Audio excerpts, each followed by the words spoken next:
ओम शांति। आज बाबा की 31 जनवरी 2021 की अव्यक्त मुरली रिवाइज कोर्स की तारीख है 25 अक्टूबर 1987। मुरली का शीर्षक है 4 बातों से न्यारे बनो। न्यारेपन की निशानी बाबा बताते हैं कमल आसन।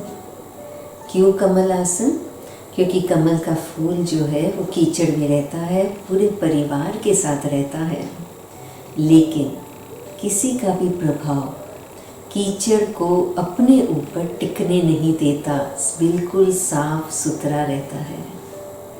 ऐसे ही बाबा कहते हैं कि हमें भी कमल आसनधारी अर्थात पूरे परिवार के साथ मिलजुल कर रहना है, लेकिन किसी का भी प्रभाव, कोई भी हमारे मन चित्त पर यहाँ पर किसी को भी बिठा के नहीं रखना है और सबसे न्यारे होते हुए सबके प्यारे, क्योंकि जो सबका प्यारा होता है वही सबके दिलों पे राज करता है। इसलिए कमल आसनधारी ही राज सिंहासनधारी। जितना समय कमल आसनधारी उतना समय राज सिंहासनधारी। बहुत काल के लिए अगर कमल आसनधारी है तो बहुत काल के लिए फिर राज सिंहासनधारी है। तो इसलिए बाबा ने कहा न्यारा बनना अर्थात ये नहीं है कि हम बस कुछ भी ना हो, हम किसी से बात न करें, न्यारे रहें। नहीं, सब कुछ होते हुए भी बाबा कहते हैं सबके साथ संपर्क में आते हुए भी सबसे न्यारे। न्यारे किससे रहना है? परिस्थिति से। परिस्थिति हमारी स्वस्थिति से हमें नीचे ना ले आए, ये है न्यारापन। तो आज बाबा के ये महावाक्य न्यारेपन की अनुभूति हम करेंगे। अभी से ही अपने देह से न्यारे होकर फरिश्ता रूप में बाबा के पास बैठ जाएं और प्यार से बाबा जैसे जैसे बोलते जाएं वैसे वैसे हम उसका स्वरूप बनते जाएं। तो आज बाप दादा अपने सर्व कमल आसनधारी श्रेष्ठ बच्चों को देख रहे हैं। कमल आसन ब्राह्मण आत्माओं की श्रेष्ठ स्थिति की निशानी है। आसन स्थित होने का, बैठने का साधन है। ब्राह्मण आत्माएं कमल स्थिति में स्थित रहती, इसीलिए कमल आसनधारी कहलाती हैं।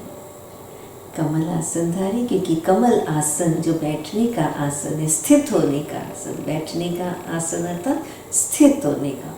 तो बाबा कहते हैं हमारी स्वस्थिति में हमें स्थित होना है, अर्थात कमल आसनधारी बनना है। जैसे ब्राह्मण सो देवता बनते हो, ऐसे आसनधारी सो सिंहासनधारी बनते हो। जितना समय बहुत काल व अल्पकाल कमल आसनधारी बनते हैं, उतना ही बहुत काल व अल्पकाल राज्य सिंहासनधारी बनते हैं। कमल आसन विशेष ब्रह्मा बाप समान अति न्यारी और अति प्यारी स्थिति का सिंबल है, चिन्ह है। किसका है? अति न्यारी और अति प्यारी ब्रह्मा बाप समान। तो आप ब्राह्मण बच्चे फॉलो फादर करने वाले हो ना, इसलिए बाप समान कमल आसनधारी हो, अति न्यारे की निशानी है। अति न्यारे की क्या निशानी है? वह बाप और सर्व परिवार से अति प्यारे बनेंगे। न्यारापन अर्थात चारों ओर से न्यारा। जैसे हलवा पक जाता है ना, तो चारों ओर से न्यारा हो जाता है। पक जाना अर्थात मैच्योरिटी की स्टेज पे आना। कमल का फूल जब पूरा खिला हुआ रहता है, फुल ब्लूम हो जाता है, तो आसन की तरह बैठने के लिए, स्थित होने के लिए आसन बन जाता है। ऐसे ही बाबा कहते हैं कि जब हम पक जाते हैं अर्थात पूरे खिल जाते हैं, अर्थात मैच्योर हो जाते हैं बाबा के ज्ञान में, तो हमारी अवस्था स्थित हो जाती है और हम चारों तरफ से न्यारे हो जाते हैं। सभी किनारों से हम न्यारे हो जाते हैं। और वो चारों ओर से न्यारे होना कौन सी 4 बातें हैं? सबसे पहली बात, अपने देह भान से न्यारा। जैसे साधारण दुनियावी आत्माओं को चलते फिरते हर कर्म करते, जो दुनियावी आत्माएं, साधारण आत्माएं, जो हमारा पूर्व जन्म, अभी हमें तो बाबा का ज्ञान मिल गया, लेकिन जब हमें ज्ञान नहीं था तब चलते फिरते हर कर्म करते स्वतः और सदा, क्या नेचुरल था, स्वतः और सदा देह का भान रहता ही है। मेहनत नहीं करते कि मैं देह हूँ, न चाहते भी सहज स्मृति रहती ही है। ऐसे कमल आसनधारी ब्राह्मण आत्माएं क्या करेंगे? जब हमें ज्ञान नहीं था, हम कमल आसनधारी नहीं थे, तो बाबा कहते हैं कि नेचुरल रूप से ये देह भान की स्मृति रहती थी। मेहनत नहीं करते थे, बार बार कॉन्शियसनेस में नहीं आते थे मैं देह हूँ, एक नेचुरल जैसे हो गया कि हम देह हैं। लेकिन अब बाबा ने हमें ज्ञान दे दिया कि देह नहीं, मैं तो आत्मा हूँ। तो अब हम कमल आसनधारी बन गए। तो कमल आसनधारी बाबा कहते हैं, तो अब कमल आसनधारी की स्थिति क्या होगी?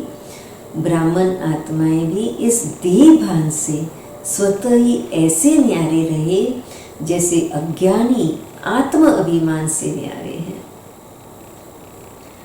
तो जब हम अज्ञानी थे तब आत्मा का क्या ज्ञान होता है नहीं पता था, तो अब जब ज्ञानी बने हैं तो बाबा कहते हैं इस देह भान से ऐसे न्यारे हो जाए जैसे अज्ञानी आत्म अभिमान से न्यारे होते हैं। तो है ही हम कौन? कौन है हम? हम है ही बाबा कहते हैं आत्म अभिमानी। शरीर का भान अपने तरफ आकर्षित न करे। जैसे ब्रह्मा बाबा को देखा चलते फिरते फरिश्ता रूप व देवता रूप, फरिश्ता सो देवता, यही साक्षात्कार हमेशा ब्रह्मा बाबा के द्वारा हुआ। तो बाबा कहते हैं जैसे ब्रह्मा बाबा को देखा कि चलते फिरते फरिश्ता रूप व देवता रूप स्वतः स्मृति में रहा, ऐसे नेचुरल देही अभिमानी स्थिति सदा रहे।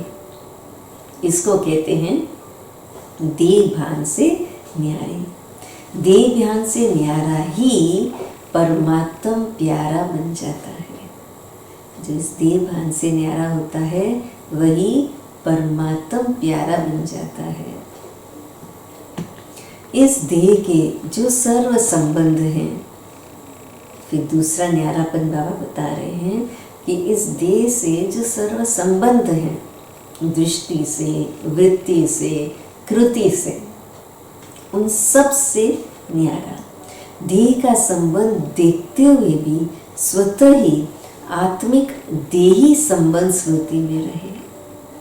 तो देह के संबंध से न्यारा अर्थात नहीं कि उनको छोड़ के चले जाना है, लेकिन उनकी व्यवहार में आते हुए भी दृष्टि से, वृत्ति से और कृति से देही के संबंध में आना है कि वो भी आत्मा है।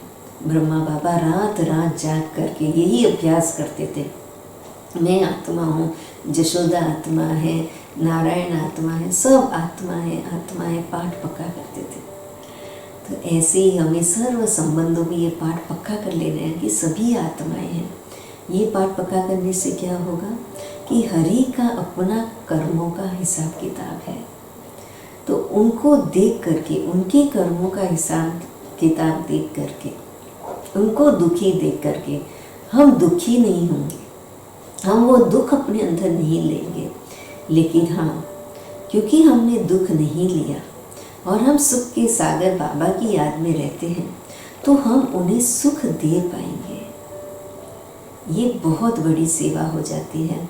और नहीं तो अरे मेरा भाई, मेरी बहन, मेरी माँ, मेरा पिता, मेरा ये और ये ऐसा हो रहा है, उनके साथ ऐसा हो रहा है, और हम दुखी हो जाते हैं। तो क्या होता है, उनको सहयोग देने की, उनको अभी सहयोग क्या देना है, सुख देना है। तो दुखी अगर हम होंगे तो फिर दुखी देंगे। फिर थोड़ा भी उन्होंने कुछ कह दिया, क्योंकि वो दुखी है, कुछ कह दिया, हमने भी वो दुख ले लिया, हम भी अपने आप को दुखी कर दिया, तो हमें और वो जो कह दिया उसका दर्द हमने अपने आप अंदर ले लिया, तो उसके कारण और दुखी हो गए।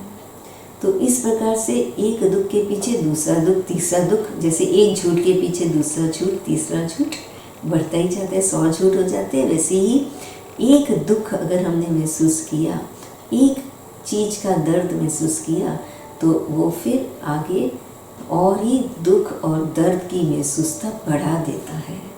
फिर अगर हम सुख देना चाहे तो हम दे नहीं सकते, तो सेवा करने के बजाय क्या हो जाते, हम भी डिपेंडेंट हो जाते। तो इसलिए बाबा कहते हैं कि देही के संबंध की स्मृति में रहो कि आत्मा है, हर एक अपने कर्मों का हिसाब किताब है, तो हम डिटैच हो जाएंगे, न्यारे हो जाएंगे। उनके कर्मों में, उनके विचारों में हम अपने आप को नहीं उलझाएंगे। हम, बाबा ने हमें जो कहा है कि हमें कैसे सोचना है, कैसे देखना है, कैसे बोलना है, तो हम उसी स्थिति में रहेंगे। और अगर डिटैच रहेंगे तभी तो जो बाबा कह रहा है उस पर फोकस रहेगा। और अगर अटैच हो गए तो क्या होगा, हमारा फोकस बाबा से हटके उन पे चला गया।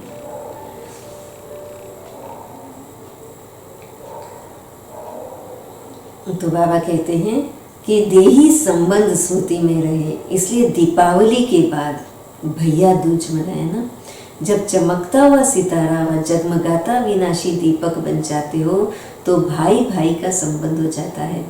आत्मा के नाते भाई भाई का संबंध और साकार ब्रह्मावंशी ब्राह्मण बनने के नाते भाई बहन, बहन भाई का श्रेष्ठ शुद्ध संबंध स्वतः ही स्मृति में रहता है।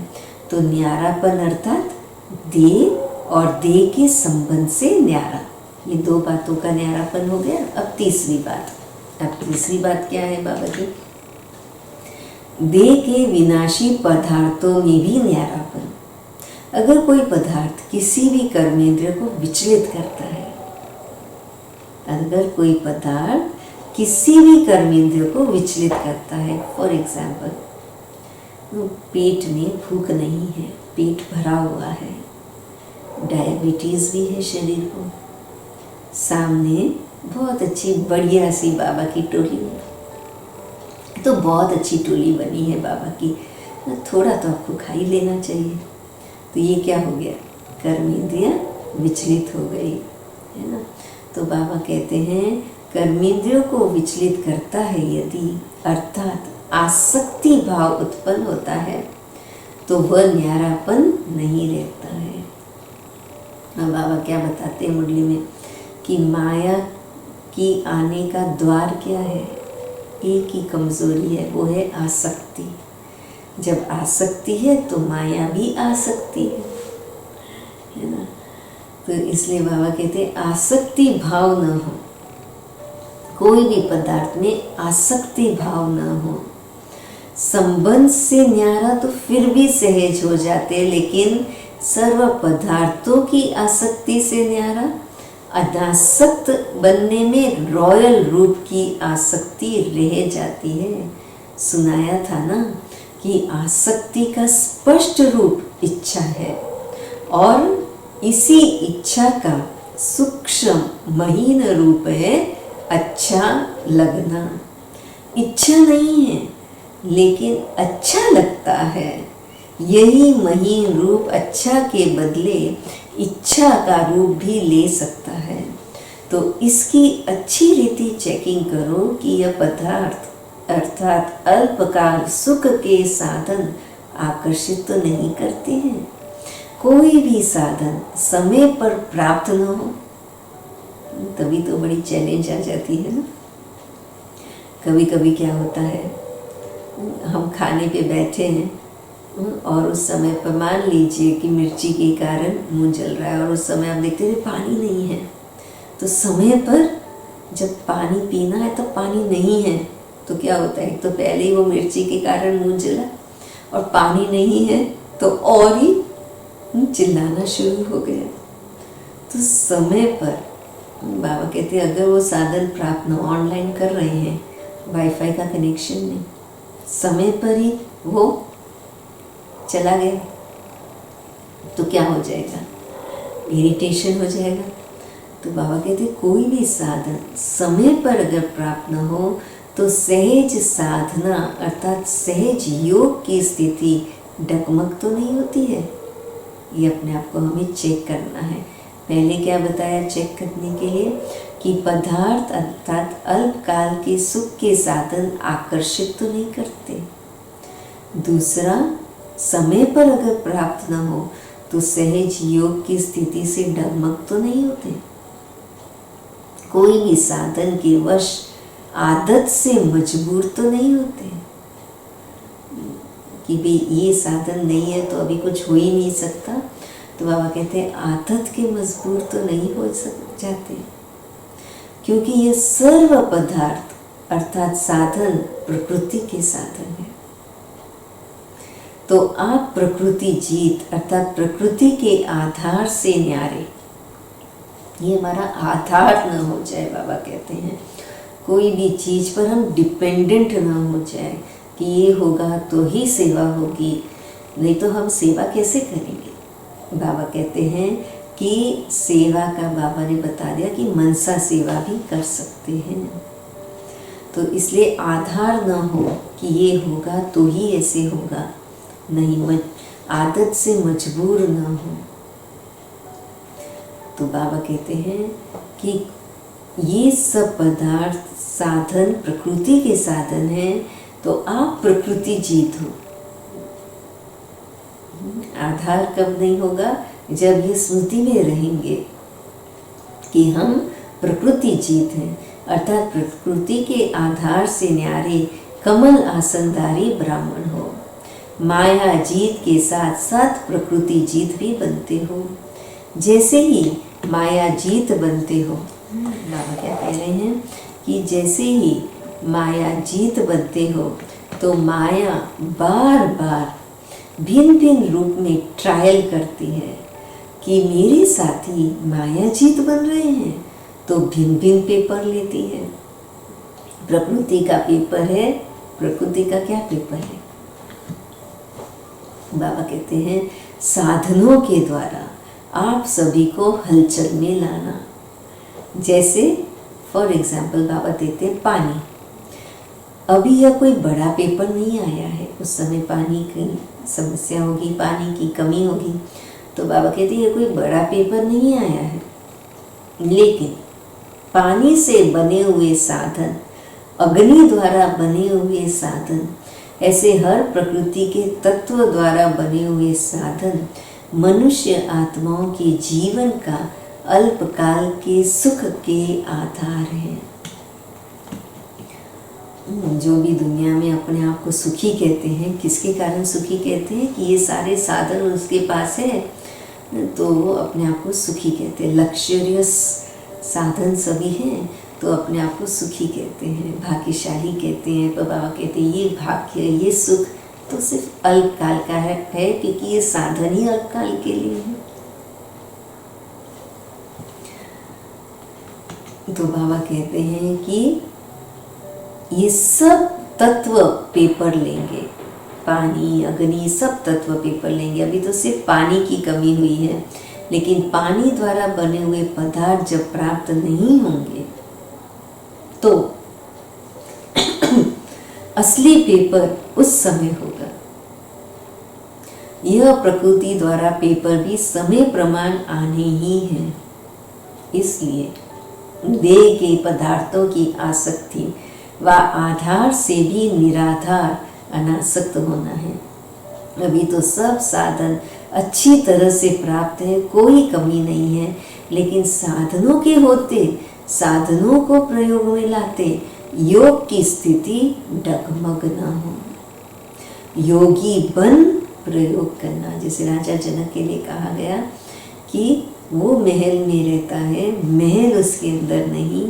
ऐसे बाबा कहते हैं योगी बनकर साधनों का प्रयोग करना है।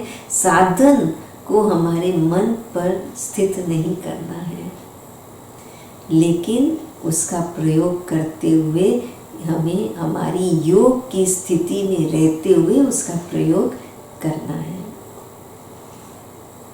योगी बन प्रयोग करना है, पहले योगी फिर प्रयोग। हम क्या कर लेते हैं, माया क्या कराती है हमारे से, प्रयोग कराती रहती है और फिर कहते हैं टाइम मिलेगा तब योग करेंगे, है ना। तो बाबा कहते हैं कि हम हैं ही योगी, योग के लिए टाइम मिलना नहीं है, हम हैं ही योगी और प्रयोग के लिए टाइम दे रहे हैं। ये अभी हमें धारणा करनी है कि प्रयोग करते जाएं और योग के लिए टाइम निकालेंगे, नहीं, हम है ही योगी और प्रयोग करने के लिए समय निकाल रहे हैं। तो योगी बन प्रयोग करना, इसको कहते हैं न्यारा। है ही कुछ नहीं तो उसको न्यारा नहीं कहेंगे। होते हुए निमित्त मात्र अनासक्त रूप से प्रयोग करना, इच्छा व अच्छा होने के कारण नहीं यूज करना। मेरी इच्छा है या मुझे अच्छा लग रहा है इसलिए हम कर रहे हैं, नहीं, यह चेकिंग जरूर करो। जहाँ इच्छा होगी फिर भले कितनी भी मेहनत करेंगे, लेकिन इच्छा, क्या कहते हैं बाबा हमेशा इच्छा के लिए, इच्छा अच्छा बनने नहीं देगी। पेपर के समय मेहनत करने में ही समय बीत जाएगा। आप साधना में रहने का प्रयत्न करेंगे और साधन अपने तरफ आकर्षित करेंगे। तो बाबा कहते हैं कि पेपर के समय मेहनत करने में समय बीत जाएगा। पेपर के समय तो एकदम नॉलेजफुल होकर के बैठना है ना, उस समय पर अगर हम सोचते रहेंगे क्या करें कैसे करें तो समय ही निकल जाएगा उस एग्ज़ाम का। वो जो एग्ज़ाम पीरियड है 1 घंटे का 3 घंटे का मान लीजिए एग्ज़ाम का पेपर का समय है, और उस समय पर हम नॉलेजफुल होकर बैठने के बजाय अगर हम नॉलेज का चिंतन करते रहें, उस समय की क्या करें, ये अजमाइए का एक्सपेरिमेंट करने में लगे रहें, मेहनत करने में लगे रहें, तो क्या होगा, फिर समय तो निकल जाएगा। तो इसलिए बाबा कहते हैं पेपर के समय मेहनत करने में समय तो बीत जाएगा। आप साधना में रहने का प्रयत्न करेंगे और साधन तो अपनी तरफ आकर्षित करेंगे। आप युद्ध कर, मेहनत कर, साधनों की आकर्षण को मिटाने का प्रयत्न करते रहेंगे तो युद्ध की कश्मकश में ही पेपर का समय तो ऐसे ही बीत जाएगा। तो रिजल्ट क्या होगी, फिर प्रयोग करने वाले साधन ने सहज योगी स्थिति से डगमग कर दिया ना, तो रिजल्ट क्या हुई, प्रयोग करने वाले साधन ने हमारी जो सहज स्थिति है राजयोगी की, सहज राजयोग की, सहज योगी की स्थिति से हमें डगमग कर दिया। प्रकृति के पेपर तो अभी और रफ्तार से आने वाले हैं, तो कुछ भी नहीं था कोरोना, बाबा कहते हैं और रफ्तार से आने वाले, इसलिए पहले से ही पदार्थों के विशेष आधार, खाना पीना, पहनना, चलना, रहना और संपर्क में आना, इन सब की चेकिंग करो कि कोई भी बात महीन रूप में भी विघ्न रूप तो नहीं बन जाती। कोई भी बात महीन रूप में भी विघ्न रूप तो नहीं बन जाती।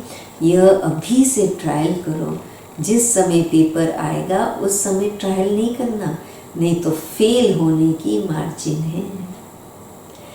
योग स्थिति अर्थात प्रयोग करते हुए न्यारी स्थिति, प्रयोग करते हुए न्यारी स्थिति। सहज योग की साधना साधनों के ऊपर अर्थात प्रकृति के ऊपर विजयी हो। सहज योग की साधना मतलब कि साधनों के ऊपर, प्रकृति के ऊपर विजयी। ऐसा ना हो कि उसके बिना तो चल सकता लेकिन इसके बिना रह नहीं सकते, इसलिए डगमग स्थिति हो गई। इसको भी न्यारी जीवन नहीं कहेंगे।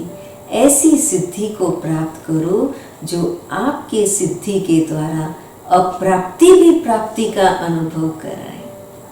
कितनी अच्छी बात बाबा ने कही, गहरी बात बाबा ने कही, आज के लिए अंडरलाइन करने की बात बाबा ने कही है, इस पर विशेष अटेंशन देने की बात बाबा ने कही है कि कभी भी मान लीजिए बाबा कहते हैं कि कोरोना काल में इकोनॉमी डाउन होने के कारण धन की कमी हो गई, तो बाबा कहते हैं वो कमी भी, वो अप्राप्ति भी प्राप्ति का अनुभव कराए। अर्थात साधन भले ही कम हुआ है, धन भले ही कम हुआ है, लेकिन स्थिति ज्ञान धन से, खुशी के धन से इतने भरपूर कि उसका असर ही नहीं कि भाई इनके पास तो ये साधन ही नहीं है, ये धन ही नहीं है, वो उनको महसूस ही ना हो। तो ऐसी खुशी की स्थिति हम रखें।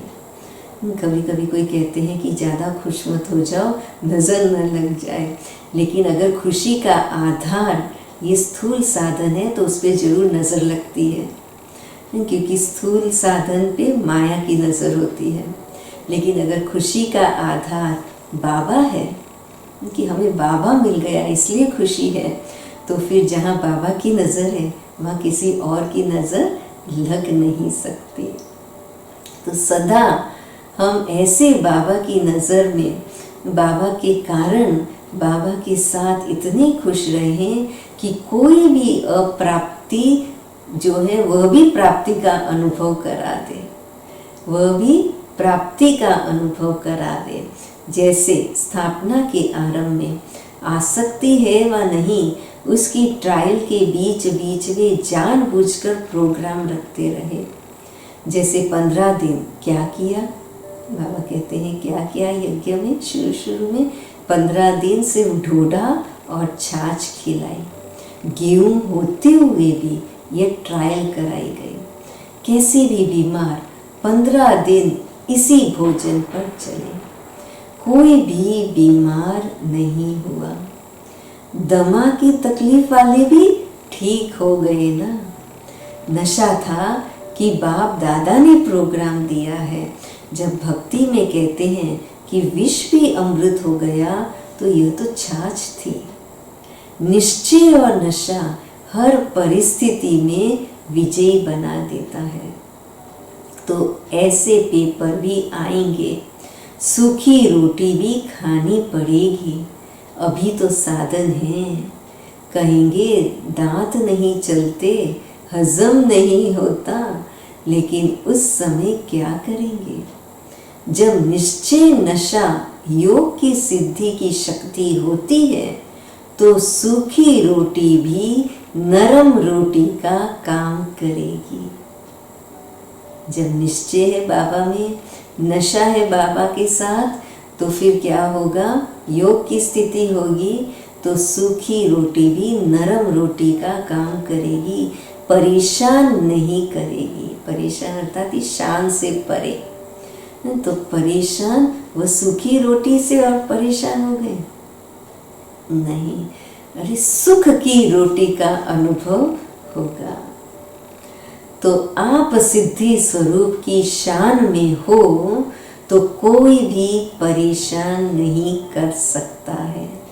जब हठ योगियों के आगे शेर बिल्ली बन जाता, सांप खिलौना बन जाता है, तो आप सहज राजयोगी सिद्धि स्वरूप आत्माओं के लिए यह सब कोई बड़ी बात नहीं है। हठ योगियों के लिए सांप जो है वो खिलौना बन जाता, तो हम तो नेचुरल सदा काल के लिए सहज सिद्धि स्वरूप है, वरदानी है। स्वयं भगवान का वरदान है हमारे ऊपर। तो बाबा कहते हैं कि ऐसे सिद्धि स्वरूप आत्माओं के लिए तो ये सब कोई बड़ी बात नहीं है तो आराम से, बाबा कहते हैं अगर साधन है तो आराम से यूज करो, लेकिन समय पर धोखा न दे, यह चेक करो। तो समय पर धोखा कब होता है? जब साधनों को यूज करते करते उसके ऊपर डिपेंडेंट हो जाते हैं, तो समय पर धोखा न हो, इसका मतलब जब वो साधन नहीं है तो दुखी हो गए, तो ये धोखा हो गया। तो इसलिए बाबा कहते हैं कि समय पर धोखा न दे, यह चेक करो। समय पर उसका न होने पर हम दुखी न हो जाएं, हमारी खुशी गायब न हो जाए, ये चेक करो। परिस्थिति स्थिति को नीचे न ले आए। देह के संबंध से न्यारा होना तो सहज है, लेकिन देह के पदार्थों से न्यारा होना, इसमें बहुत अच्छा अटेंशन, ध्यान चाहिए। तो बाबा कहते हैं इसमें बहुत अच्छा अटेंशन, ध्यान चाहिए। चौथी बात, पुराने स्वभाव संस्कार से न्यारा बनना है। पुरानी देह के स्वभाव और संस्कार भी बहुत कड़े हैं। माया जीत बनने में यह बड़ा विघ्न रूप बनते हैं। कई बार बाप दादा देखते हैं पुराना स्वभाव संस्कार रूपी सांप खत्म भी हो जाता, लेकिन लकीर रह जाती जो समय आने पर बार बार धोखा दे देती। तो कभी कभी होता है ना, पुराना संस्कार हो जाता है कि हमने जैसा चाहा वैसा किसी ने नहीं किया, तो तुरंत हमें गुस्सा आ जाता, चिड़चिड़ापन आ जाता। तो हम उस पर प्रयास कर रहे हैं अपने आप को शांत रखने को, लेकिन बाबा कहते हैं लकीर रह जाती तो समय पर धोखा खा जाते हैं। वो स्मृति भूल जाती है, शांत रहने की स्थिति भूल जाती है और हमारा फोकस उस पर चला जाता है कि उसने ऐसा क्यों नहीं किया। बस जैसे ही फोकस गया, स्थिति गायब, स्थिति से डाउन हो गए। तो इसलिए बाबा कहते हैं फोकस पूरा आत्मा पे रखना बहुत बहुत ज़रूरी है। तभी हमारे संस्कार जो है, बाबा कहते हैं पुराने संस्कारों से भी हम न्यारे रहेंगे। तो पुराना स्वभाव संस्कार रूपी सांप खत्म भी हो जाता, लेकिन लकीर रह जाती है तो जो समय आने पर बार बार धोखा दे देती है। यह कड़े स्वभाव और संस्कार कई बार इतना माया के वशीभूत बना देते हैं जो रोंग को रोंग समझते ही नहीं। महसूसता शक्ति समाप्त हो जाती है। तो संस्कारों में न्यारापन में बाबा क्या कहते हैं, इतना पुराने स्वभाव संस्कारों से न्यारा हो कि अगर लकीर भी रह जाए तो उसकी भी महसूसता हो कि हाँ है। कभी कभी क्या होता है, वो जो बहुत सूक्ष्म लकीर रह जाती है उसको महसूस नहीं करते और उसके लिए हम सिद्ध करने की कोशिश करते हैं कि नहीं हम सही हैं। तो वो क्या होता है, फिर वही लकीर बड़ा रूप ले लेती है और वह जिद के संस्कार के कारण, महसूस नहीं करने के कारण हम एक सूक्ष्म गलती से फिर और बड़ी गलती हो जाती है। तो अंश से फिर वंश आ जाता है। तो इसलिए बाबा कहते हैं जब महसूसता शक्ति समाप्त हो जाती है तो और ही एक झूठ के पीछे फिर 1000 झूठ अपनी बात को सिद्ध करने के लिए बोलने पड़ते हैं। इतना परवश हो जाते हैं। अपने को सत्य सिद्ध करना यह भी पुराने संस्कार के वशीभूत की निशानी है। मान लीजिए कि हम कुछ कार्य कर रहे हैं और किसी ने हमें कह दिया कि भाई आप ऐसे नहीं ऐसे करो या ऐसे करने से अच्छा होता है। तो बस अगर हमने अपने पुराने स्वभाव संस्कार के वश है तो हम कहेंगे हाँ मुझे पता नहीं है, क्या ऐसा भी तो हो सकता है ना, मैंने ऐसे नहीं इसको इसलिए ऐसा किया क्योंकि ये ऐसे सिद्ध करने की कोशिश करेंगे। महसूस करने के बजाय, उस घड़ी एक्सेप्ट करने के बजाय, उस समय सिर्फ ओके कहने के बजाय सिद्ध करने के लिए और बातें ऐड करते जाएंगे, कहानियाँ बनाते जाएंगे, स्टोरीज बनाते जाएंगे, एक झूठ पे 10 झूठ ऐड करते जाएंगे अपने आप की बचाव करने के लिए। और उसमें हम समझते हैं कि हम अपना बचाव कर रहे हैं, लेकिन वो बचाव नहीं होता है, वो तो और ही हम माया के वश होते जा रहे हैं, माया से बच नहीं रहे हैं।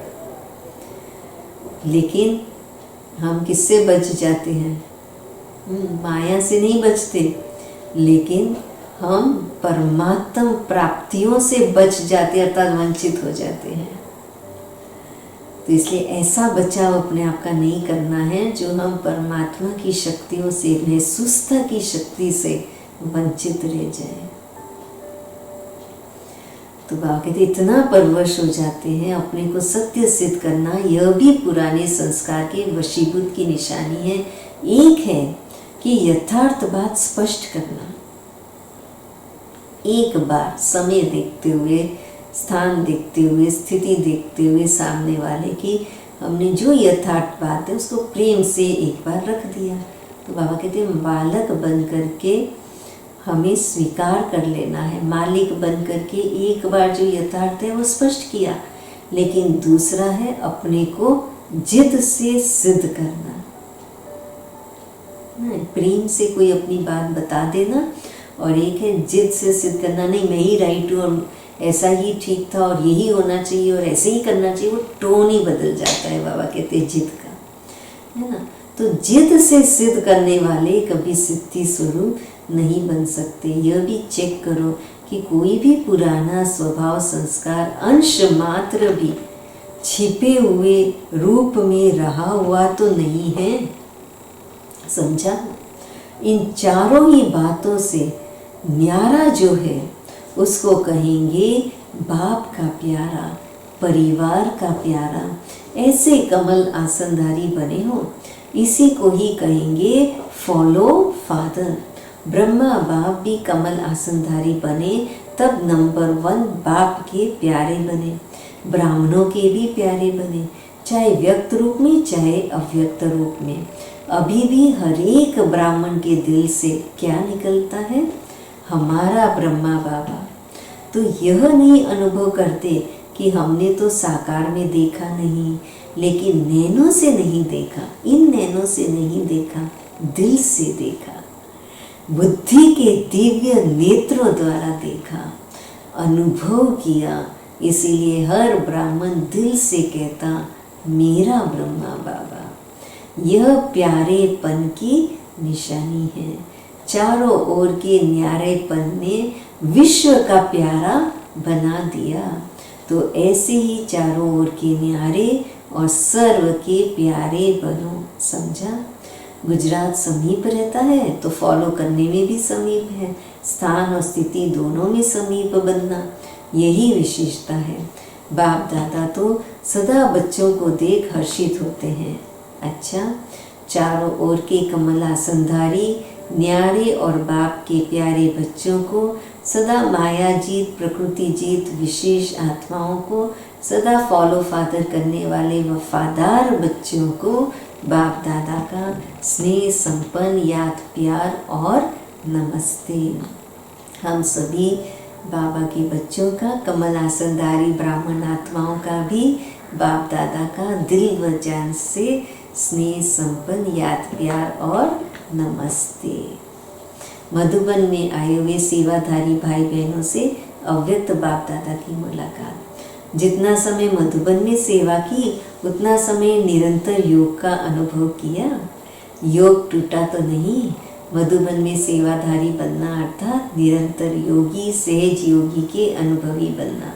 यह थोड़े समय का अनुभव भी सदा याद रहेगा ना। जब भी कोई परिस्थिति आए तो मन से मधुबन में पहुंच जाना।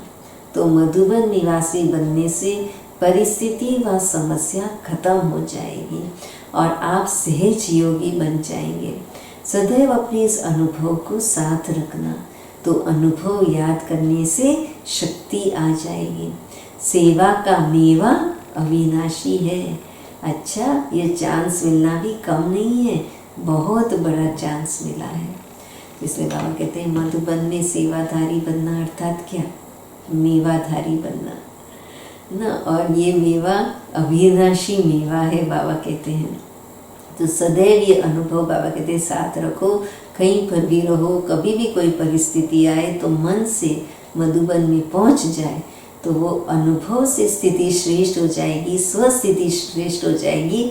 तो परिस्थिति पर तो विजय हुई पड़ी है। सेवाधारी अर्थात सदा बाप समान निमित्त बनने वाले, निर्माण रहने वाले। निर्माणता ही सबसे श्रेष्ठ सफलता का साधन है। कोई भी सेवा में सफलता का साधन नम्रता भाव है, निमित्त भाव है। तो इन्हीं विशेषताओं से सेवा की। ऐसी सेवा में सदा सफलता भी है और सदा मौज भी है। संगम युग की मौज मनाई, इसलिए सेवा सेवा नहीं लगी। जैसे कोई मल्ल युद्ध करते हैं तो अपनी मौज से खेल समझ करके करते हैं, तो फिर क्या होता है, जब मौज से खेल समझ के करते हैं तो उसमें थकावट और बहुत इम्पोर्टेंट चीज़ दर्द नहीं होता, क्योंकि मनोरंजन समझ कर करते हैं, मौज बनाने के लिए करते हैं।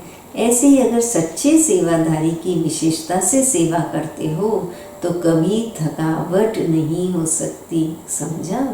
सदा ऐसे ही लगेगा जैसे सेवा नहीं लेकिन खेल कर रहे हैं।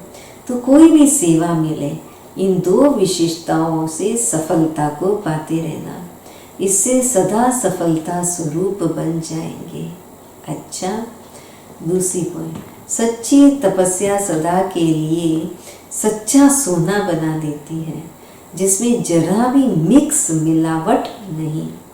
तपस्या सदा हर एक को ऐसा योग्य बनाती है जो प्रवृत्ति में भी सफल और प्रारब्ध प्राप्त करने में भी सफल। ऐसे तपस्वी बने हो। तपस्या करने वालों को राजयोगी कहते हैं। तो आप सभी राजयोगी हो, कभी किसी भी परिस्थिति से विचलित होने वाले तो नहीं। सहज राजयोगी अर्थात कभी भी कोई भी परिस्थिति से विचलित होने वाले तो नहीं। तो सदा अपने को इसी रीति से चेक करो और चेक करने के बाद चेंज करो। सिर्फ चेक करने से भी दिल शिकस्त हो जाएंगे, सोचेंगे कि हमारे में यह भी कमी है, यह भी है, पता नहीं ठीक होगा या नहीं। तो चेक भी करो और चेक के साथ चेंज भी करो। समझा? कमज़ोर बन गए, समय चला गया। समझो, बाबा कहते हैं कमज़ोर बन गए और समय चला गया तो क्या करेंगे? तो बाबा कहते हैं कि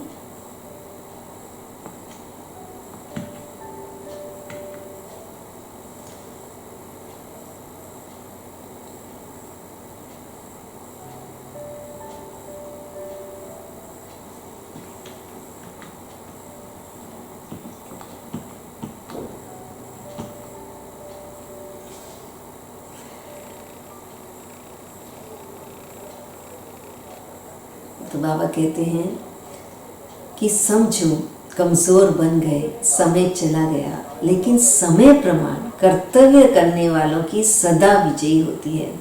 तो सभी सदा विजयी श्रेष्ठ आत्माएं हो। सभी श्रेष्ठ हो या नंबरवार हो। अगर नंबर पूछे कि किस नंबर वाले हो तो सब नंबर 1 कहेंगे।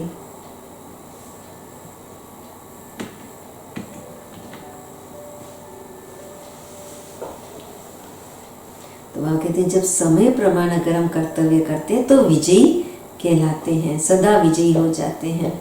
तो श्रेष्ठ हो या नंबरवार हो, सदा विजयी हो, सदा श्रेष्ठ आत्माएं हो या नंबरवार हो। अगर नंबर पूछे कि किस नंबर वाले हो तो सब क्या कहेंगे? नंबर 1 कहेंगे। लेकिन वह नंबर कितने होंगे, एक या अनेक? फर्स्ट नंबर तो सब नहीं बनेंगे, लेकिन फर्स्ट डिवीजन में तो आ सकते हैं। फर्स्ट नंबर 1 होगा, लेकिन फर्स्ट डिवीजन में तो बहुत आएंगे, इसलिए फर्स्ट नंबर बन सकते हो। राजगद्दी पर एक बैठेगा, लेकिन और भी साथी तो होंगे ना। तो रॉयल फैमिली में आना भी राज्य अधिकारी बनना है। तो फर्स्ट डिवीजन अर्थात नंबर 1 में आने का पुरुषार्थ करो। अभी तक कोई भी सीट सिवाय 2-3 के फिक्स नहीं हुई है। अभी जो चाहे जितना पुरुषार्थ करना चाहे कर सकता है। बाप दादा ने सुनाया था ना कि अभी लेट हुई है, लेकिन टू लेट नहीं हुई है। इसलिए सभी को आगे बढ़ने का चांस है, विन कर 1 में आने का चांस है। तो सदैव उमंग उत्साह रहे। ऐसे नहीं चलो कोई भी नंबर 1 बने, मैं नंबर 2 ही सही। इसको कहते हैं कमज़ोर पुरुषार्थ। आप सभी तो तीव्र पुरुषार्थी हो ना।